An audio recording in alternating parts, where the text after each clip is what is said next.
सके तो जुल्म जो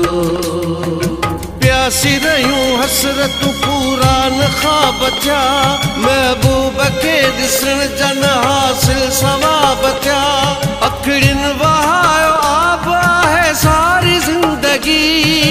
जिस्म जा नसीब केॾा ख़राब थिया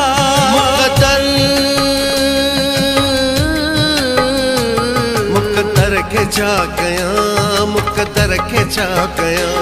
मुक़द्दर खे छा कयां मुक़द्दर खे छा कयां बेवफारत वारियो मूंखे बस जीअरे मारियो बेवफारत वारियो मूंखे बस जीअरे मारियो दिल ते दर्द विहारियो छा कयां मुक़द्दर खे छा कयां मुक़द्दर खे छा चवां मुक़द्दर खे छा कयां मुक़द्दर खे छा चवां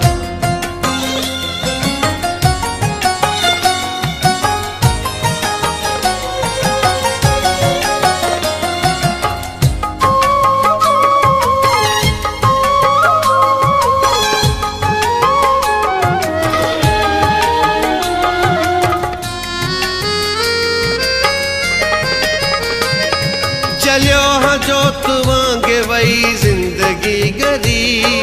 संग दिल में हुई केडी एहसास कमतरी मां कीअं कटिया वक्त इहो को त ॿुधाए मां छा कयां हुन खां सिवा मुंहिंजी नथी सरे वसन था नेण ई मुंहिंजा ॿुधायो काॾे मां वञां अॼु क़िस्मत खे थो चवां छा कयां मुक़द्दर खे छा कयां मुक़द्दर खे छा चवां मुक़द्दर खे छा कयां मुक़द्दर खे छा चवां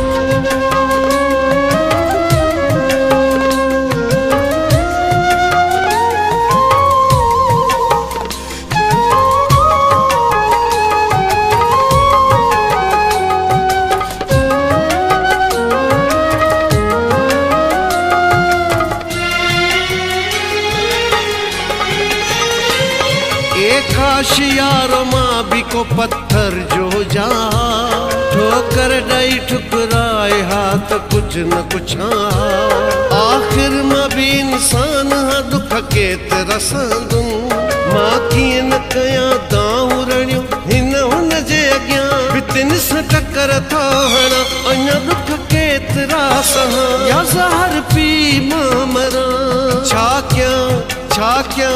मुक़द्दर खे छा कयां मुक़द्दर खे छा चवां मुक़द्दर खे छा कयां मुक़द्दर खे छा चवां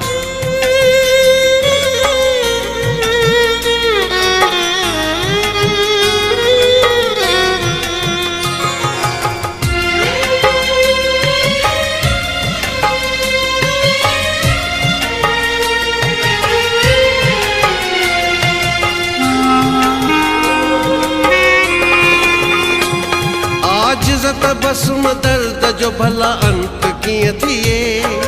जान छुटी वञे बसड़ो बिलो कजे हिकु हल आहे महबूब मूंखे हाणे ॾियो हाणे हर दर्द रखंदड़ खे ई आगाही थी ॾिजे ॾिसो कीअं थो खिलां निण पंहिंजा कीअं थो दुआ सभिनी खे पोइ ॾियां छा कयां मुक़द्दर खे छा कयां मुक़द्दर खे छा चवां मुक़द्दर खे छा कयां मुक़द्दर खे छा चवां प्यासी रहियूं हसरतूं पूरा न ख्वाब थिया महबूब खे ॾिसण जन हासिल सवाब थिया अखड़िन वहायो आब आहे सारी ज़िंदगी जिस्म जा नसीब केॾा ख़राब थिया